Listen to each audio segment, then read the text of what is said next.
Welcome to the Real Texas Radio Podcast with your host, Bronin. Thank you for joining the show once again, or if this is your first time listening, 1,000 welcomes. I've got a big show planned today. Of course, I'm going to be talking about the Dallas ISD bond election, the results, rather depressing. We'll talk about DART as well.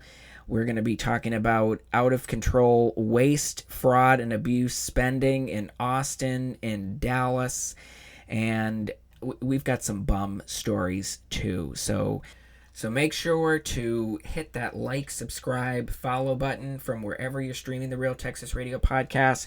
Please hit that 5-star button if you're in Spotify, Apple, any one of the major streaming apps. Follow the show on X at RTR_Bronin, RTR_Bronin. Let's go ahead and get into it. All right, now, you're listening to the Real Texas Radio Podcast. I'm your host, Bronin, just a fed-up taxpayer bringing you all of your Texas, local, and national news.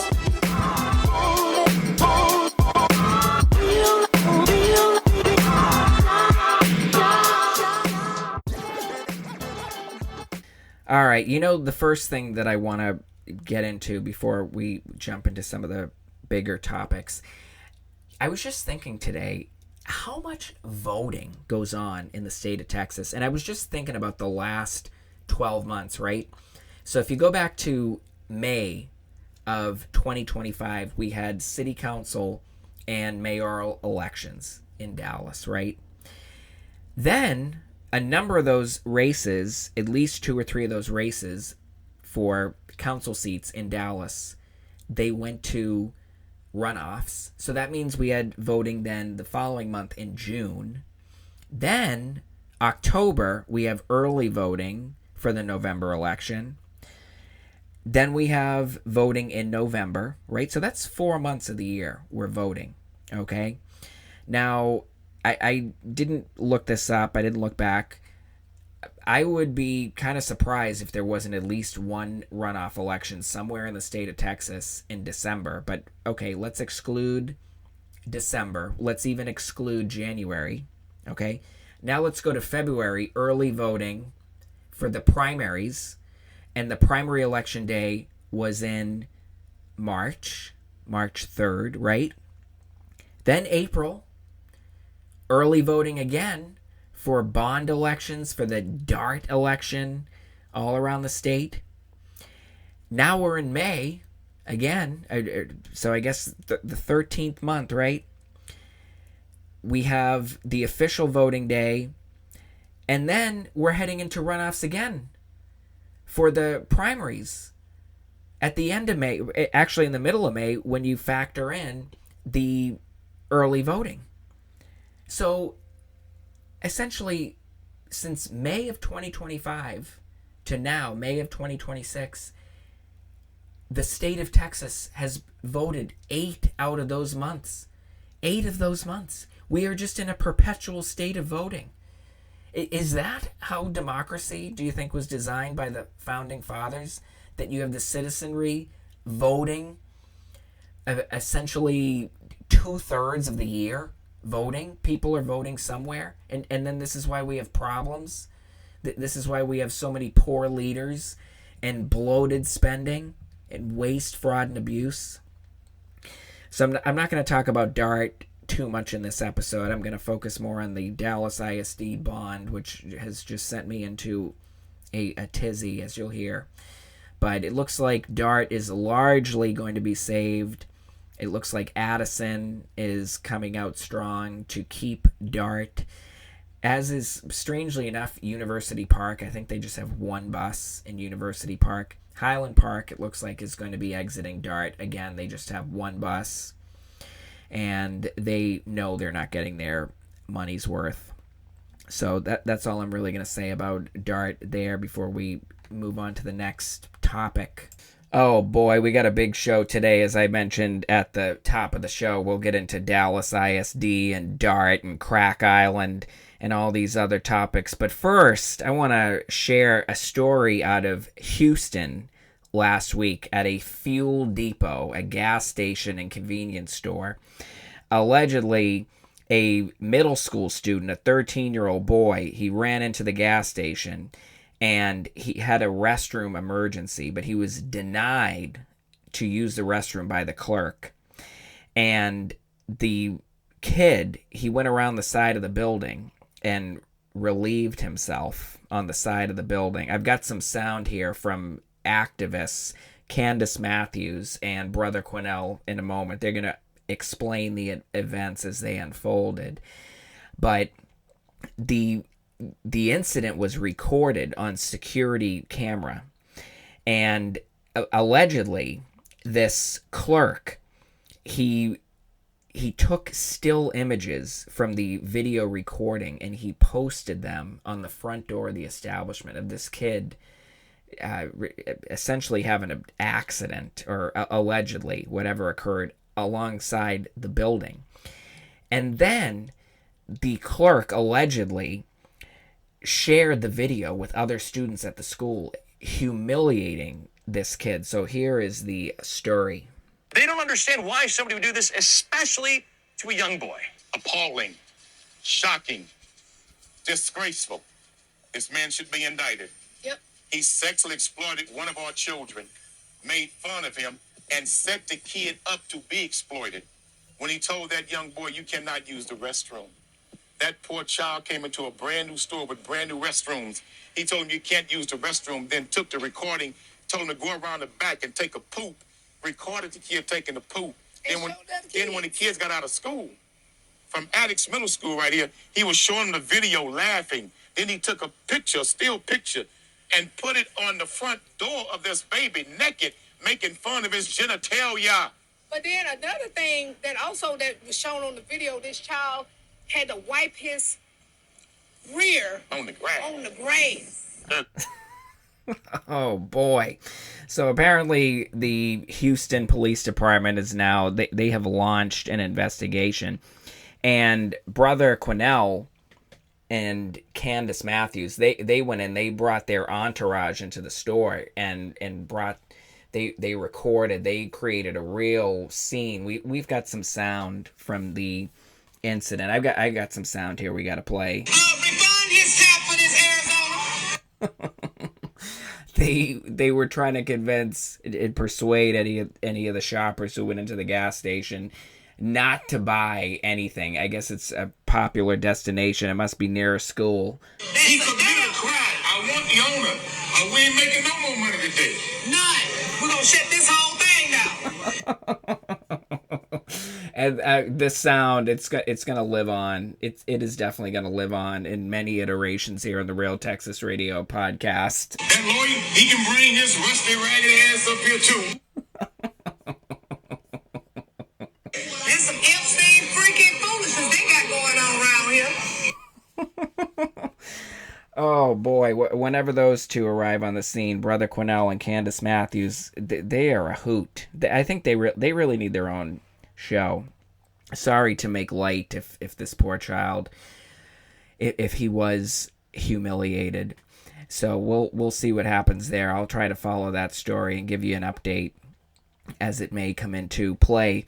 So as I'm recording, the election returns, they're coming in from around DFW, from around the state, mostly city councils and school boards. They're out there grubbing and begging for voters. They're hoping most of the voters don't show up. They want the dumbest of the dumb to show up, the real saps to show up and vote yes and give them all the money that they ask for in the form of a high-interest credit card. And they usually have very good luck with getting most of the money that they shake down a small percentage of the electorate who bothers to show up in a May election. They're usually successful in getting most of the money. Dallas ISD, they went grubbing for money to open up a new credit card back in 2020. They wanted 14 new schools then. And this time, because they performed so well with the dumb electorate, they decided to nearly double the ask from like 3.5 billion now up to 6.2 billion. Double the ask. I think they're doing even better at double the ask. I think they're going to get everything, including the repairs for the swimming pools. That got voted down in 2020. But now they want 24 new schools. So they got 14 new schools 6 years ago. So in the same decade, they're going to get another 24 new schools. Enrollment declining over the whole period and even prior to 2020. Decline. And they're opening 40 new schools. Because our children, they can't have substandard facilities, and if our children, if they go to a new school, then just by osmosis they're all going to pass the reading and the math tests. Isn't that how that works? Or no, not at all. No, not at all. I was listening to two different shows, two different podcasts on politics last week. I think they released on the same day, two different podcasts, very different political point of views. One of the hosts of the conservative podcast claimed that, I believe, the April jobs report, which as the time I am recording has not yet been released, is going to be the best jobs report since 1969. That's what one host said. The other host I listened to made the claim that the country has been in a recession for 6 months and that the economy is so bad right now, and that people are just being thrown out of their homes, and it's the signals of recession are just flashing red everywhere. Now, apparently, voters aren't aware of this, because the Dallas voters, who are allegedly in a recession, are overwhelmingly voting to open the biggest credit card in state history, a $6.2 billion bond, which represents more than the entire budget for the city of Dallas for 1 year.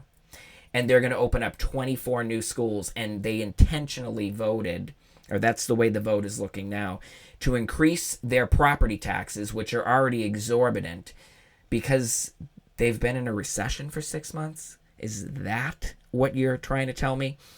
And you know what? One of the people who I follow, one of the Austin accounts, and I'll give this person credit here momentarily, if I can think of him. Yeah, ATX Data, the X account. Very good follow if you want to know what's going on in Austin.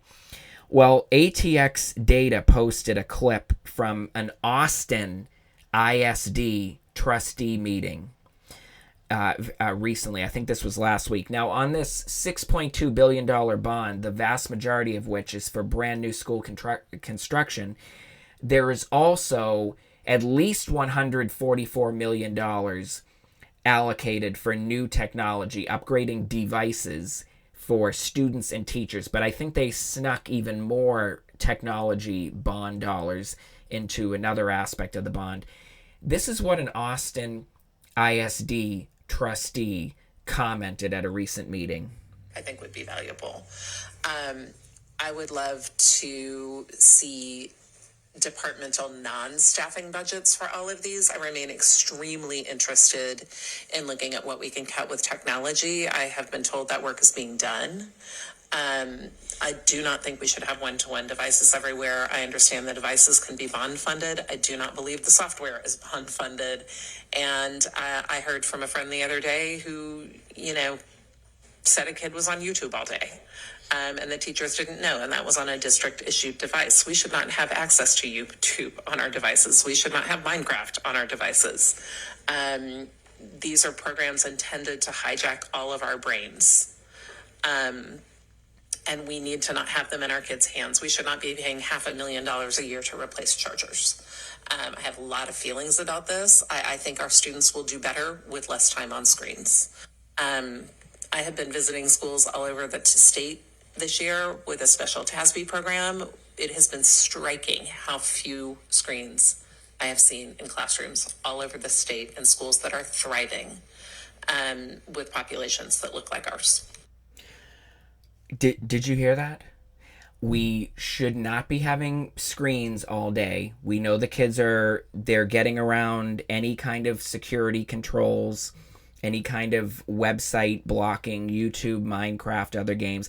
As a former teacher myself, including in Dallas, including in Jackson, Mississippi, I know all about it. I actually taught in a computer lab for a couple of years, which I was thankful for that. But do you know what? I was actually looking up all of the Dallas ISD trustees. I think there were 9 of them. And I've got a question coming up. I've got a question for you that I want you to consider. I'm going to give you a minute. Not a minute. I'll give you a few seconds to think about it before I tell you the answer. 9 school board trustees in Dallas. I bet you can't name any of them. Out of the 9, how many of them have ever taught in a classroom in 1 year as a classroom teacher? How many of the 9 Dallas ISD trustees have been classroom teachers? You only get one guess. How many? 1. 1 of the school board trustees in Dallas has been a teacher. He was a Teach for America teacher, like myself. And he was also a principal here in Dallas as well. But the other 8, they're lawyers. They come from the nonprofit community and in other industries. But none of them teachers. None of them teachers. Do you know what? I can tell you as a former teacher, but I taught for 7 years. You may not think that's a very long time, but I have more experience in the classroom than at least 8 of the Dallas ISD trustees, probably most trustees. I am not saying this to brag. I was never teacher of the year. I was never in the running for it. I wasn't even 5th runner-up or 10th runner-up for teacher of the year. I'm not trying to say that at all. But I showed up to work largely without complaint, or I kept my complaints to myself. And you know what? Do you know a single person alive today who learned to read from a computer, from a device? Do you know a single person who learned to read that way?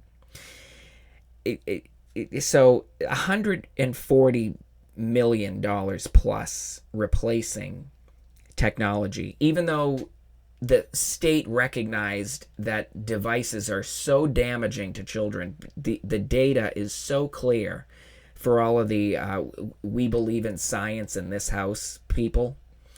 The data is so clear on how devices are damaging to everybody. And, you know, as an adult, and maybe you're thinking to yourself, thank God I learned. Thank God I got my education before these devices rolled around. They may make some things a lot easier, but they're not helping you to read these devices. You need to read a book. You have to read books.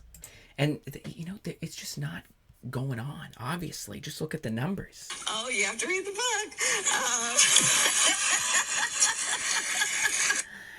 Yeah, I mean, even she knows that. And I don't know how much of a book reader she was.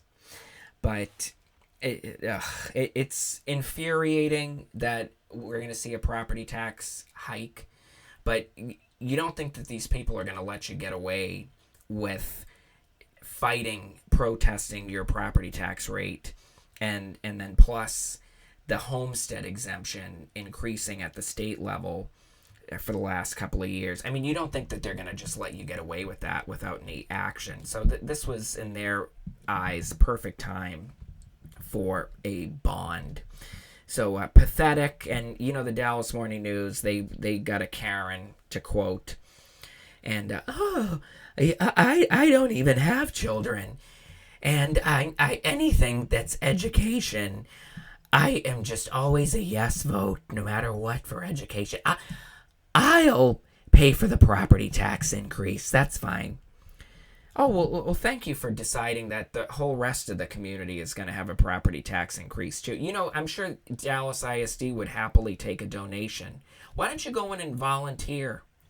Why don't you go and spend a week in the classroom? And after the week, report back to the Dallas Morning News whether you think, based on what you observed, if we build a brand new school, if that's going to fix all of the problems in the school. And you know, one of the other goals of this bond, apparently there are 700 portables, basically trailer classrooms throughout the district. Now, I taught at 2 schools that had portables. And you know what? Dallas ISD is real estate wealthy. They have excess real estate, including schools, including a school, an excess school right here in my neighborhood that they closed to children at the end of the last school year because there's no children in my neighborhood. So, you know what kids do, and not just in Dallas, they did it in my previous school district too when I was teaching in Mississippi. They go school shopping. I didn't come up with the term. One of the assistant principals, a black woman, she educated me on this term, school shopping. It means the child goes to one school, they don't like it, they don't like the teacher, then they just pick another school. And Dallas has over 100 schools. I don't know how many schools there are in total, but we've got dozens of high schools, dozens of elementary schools, dozens of middle schools, and we have this open enrollment, which is popular elsewhere in many places. Essentially, it means if you live in North Dallas, but you want to go to Sunset High School down in Oak Cliff, well, the taxpayers will fund a bus for you twice a day to make the 30-mile journey one way, 60-mile round trip or so, to go from North Dallas down to Southern Dallas, down to Oak Cliff, because of open enrollment. Even if that means the school is overcrowded and you have to go into a portable. I taught at a school in Oak Cliff that was overcrowded, and they kept admitting students. And then I imagine out of the bond, or that might have been from an even earlier bond, and I haven't even been back to the school since, but they added 25 classrooms to the school building. That's a pretty new school, by the way, a school that in very good condition.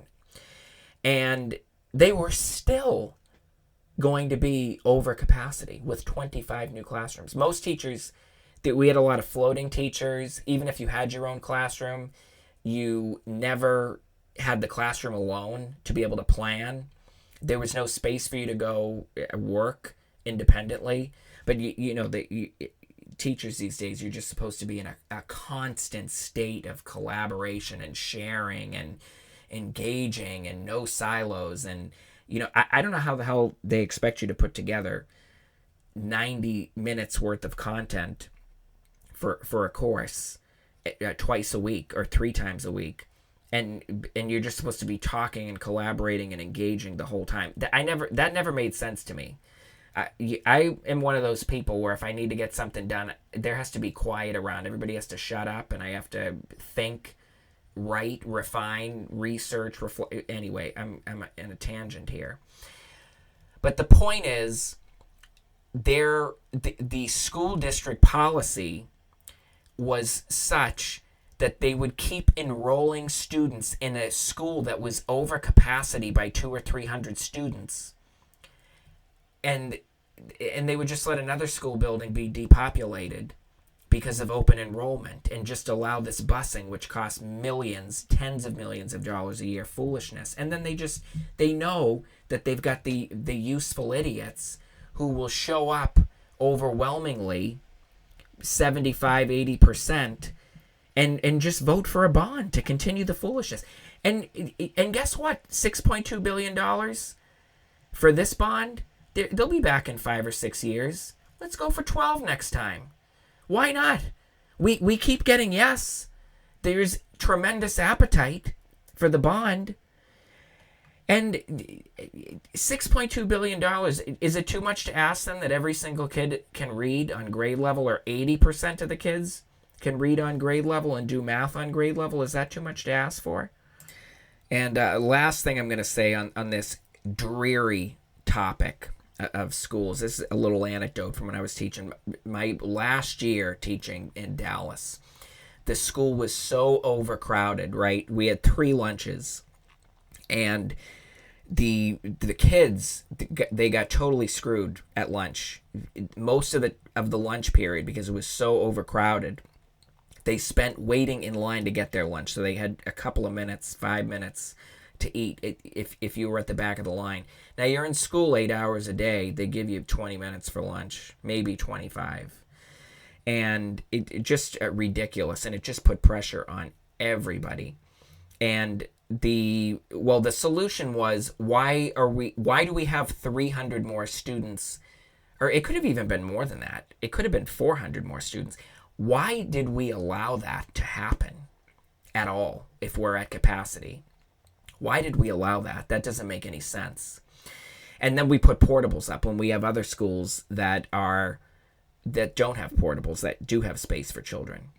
And especially if the school has the same grade rating from the state, why would we be enrolling students in an equivalent state graded school in any case?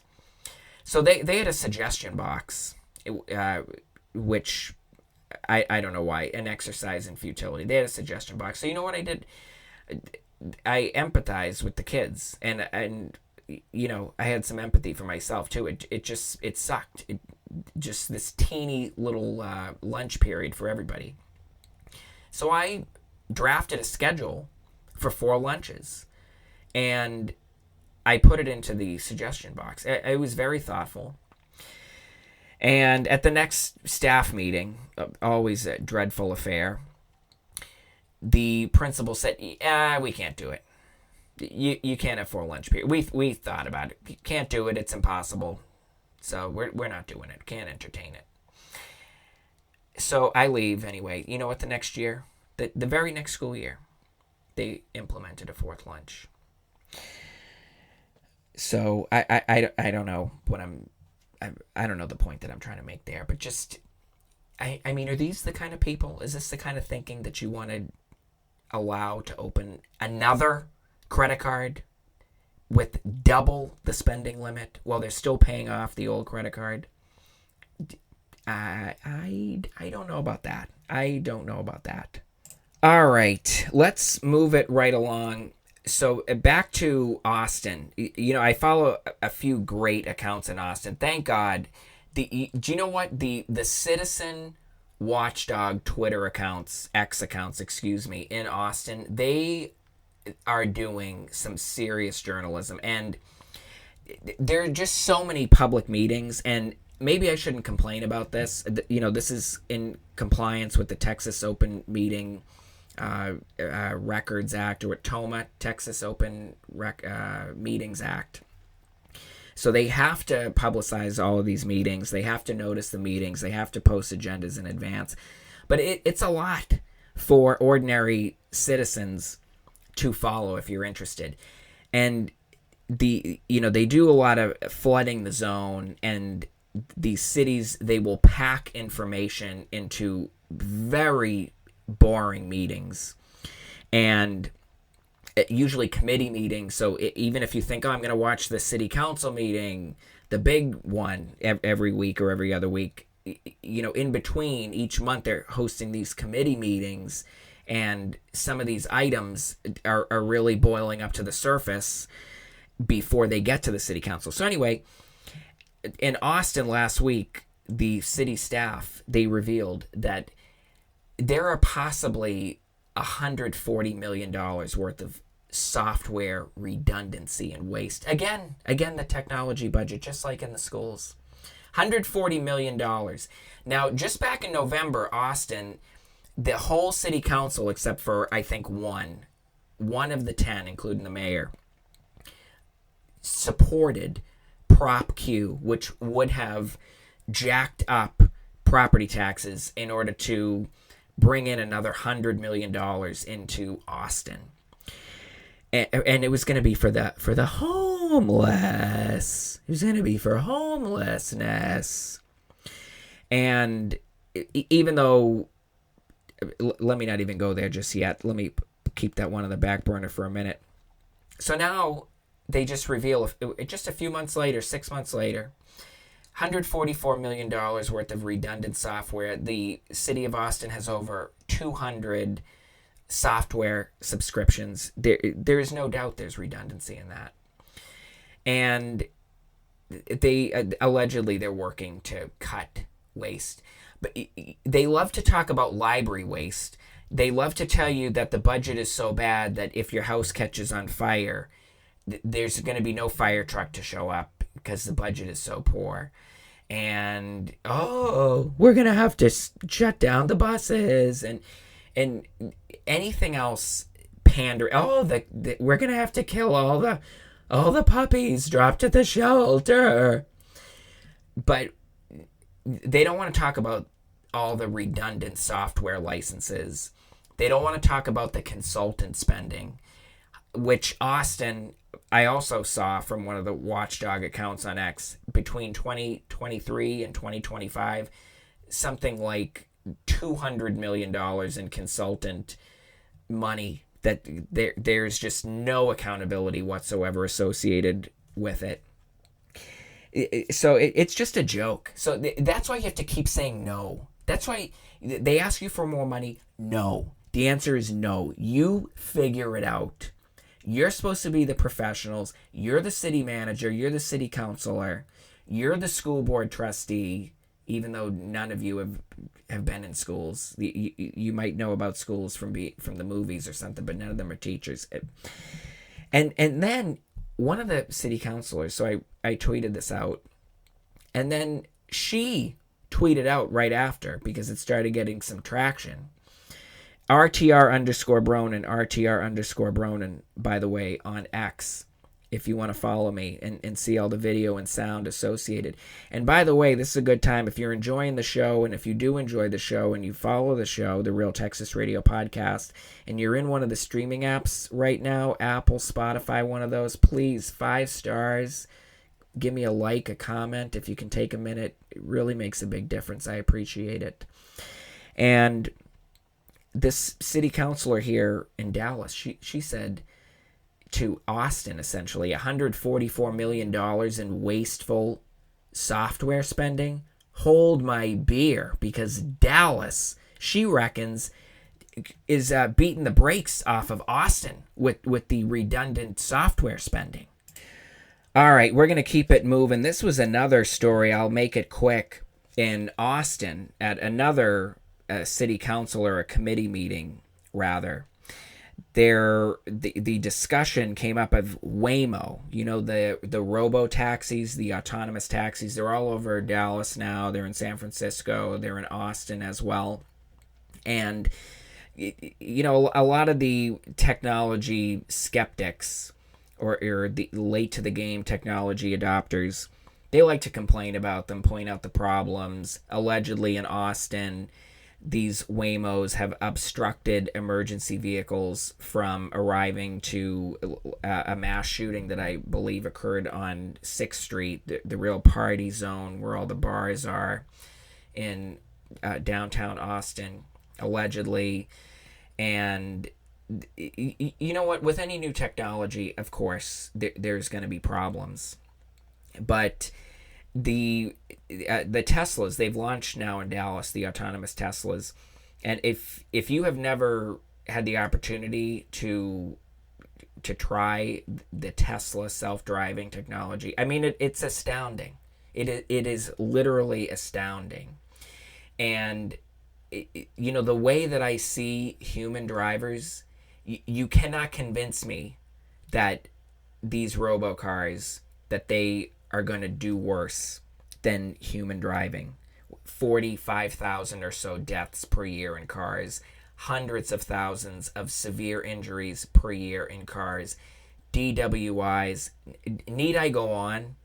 The amount of drivers who they have no idea what the left lane is, what its purpose and definition is on the highway. They people who they park up on the crosswalk at a red light when they're making a left turn or going straight. The stupidity, the incompetence, the lack of qualifications that I see human drivers, and you want to complain about a robotaxi, let me not even get into it. And I should have started with the thesis of this story. So apparently, passengers in Austin, and apparently this is going on in San Francisco as well, they're passing out in the Waymos. Drunk, stoned, probably both. And the Waymo arrives at the destination. Presumably this is mostly occurring on Friday and Saturday nights. And then the passenger just sits in the car. They're asleep. They're passed out in the car. So this is, let's get a little bit of audio here. This is somebody in the Austin police leadership. He's addressing the city council on this situation. Intoxicated, either drugs or alcohol, and they fall asleep or they pass out in the back of the AV, and they don't exit the vehicle at their destination. This is an emerging issue in Austin, but it's one that we know is a significant issue in San Francisco. They report 250 sleeper calls in 2005, and they only transported 2% of those individuals to the hospital for further medical treatment. In Austin, we saw about 99 of these calls between March and December of last year after Waymo went fully operational. And we're seeing the same things in San Francisco, that we're only transporting 2 to 3% of these passengers. So what occurs when the passengers don't get out is that Waymo remote support calls 911. And when they're calling 911, what we're finding is that the information that they're providing is inconsistent. It varies a great deal between who is making the phone call. And also after over 2 years of meeting with Waymo, training with Waymo, discussing these issues with Waymo, we're still unclear on the capabilities of... Great. And I'll just pause it right there. So the police leadership, they've identified a problem with the passenger is sleeping. The passenger is sleeping, and then 911 is called. And can you think of another mode of transportation where you see a lot of passengers sleeping? Or you hope they're sleeping, because when they're awake, they're usually screaming bloody murder, doing drugs in front of you, starting fights, looking for their next crime to commit, harassing people, panhandling. Can you think of another vehicle type in Texas where this might go on? Where, you know what, you call 911 and they don't show up? The Dart, perhaps? Do you know what? I think I've got a solution to this problem of sleeping passengers in the Waymo. And you know what? I'm going to offer this up for free. I'm not even going to charge a nice round consulting figure of $300,000. What do you think? Do you think this might wake up a sleeping passenger?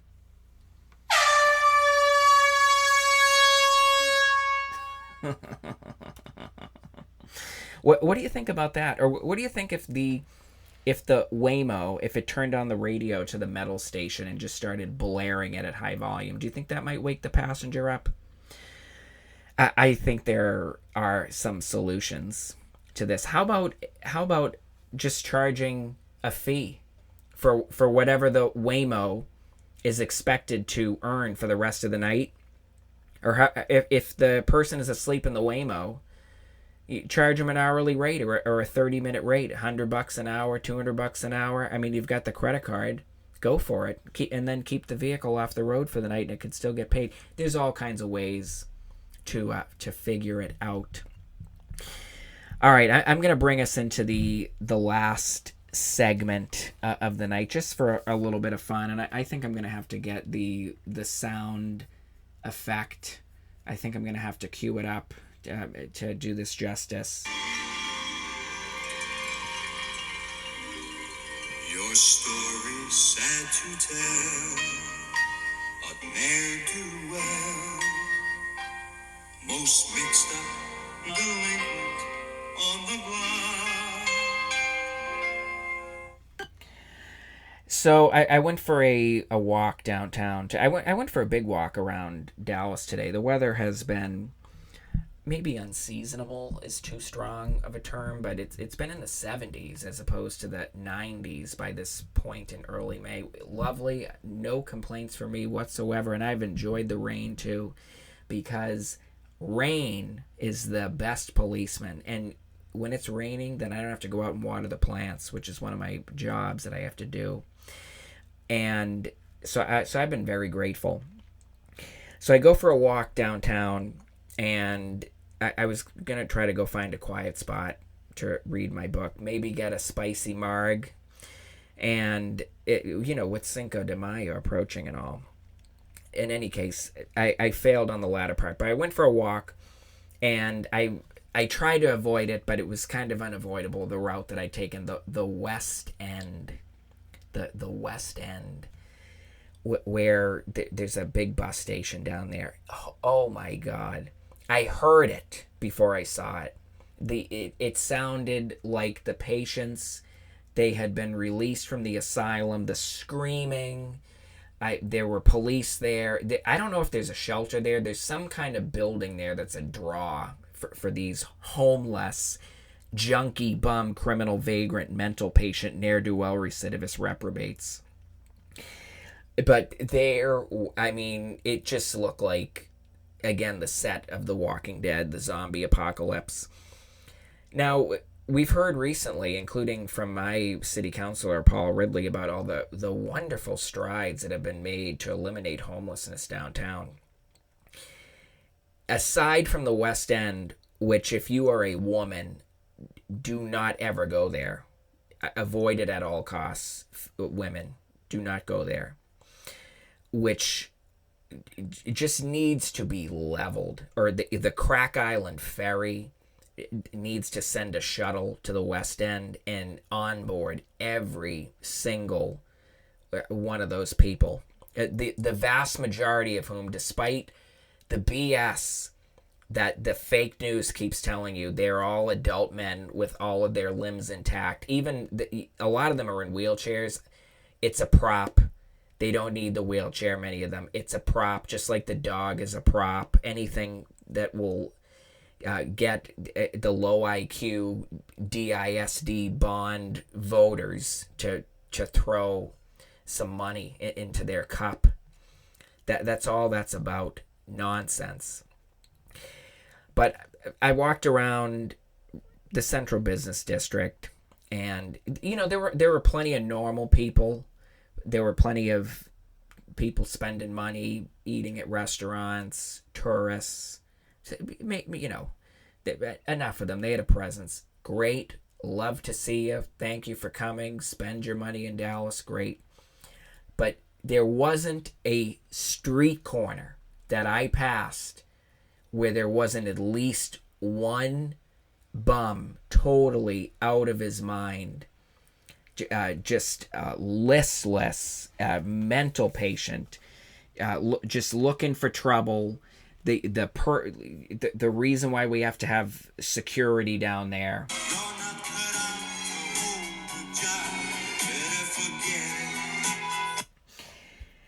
And FIFA's next month.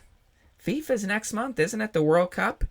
This is supposed to be cleaned up. Now, I didn't even go by the bridge, as I typically avoid that area. The bridge, the homeless shelter, which is just another zombie apocalypse at the other end of downtown Dallas.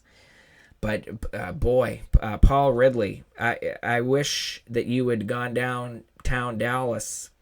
Jesse Moreno, I wish you'd gone for a stroll with me. We could have taken in the site together. But it was a mess. It was a disaster with the homeless.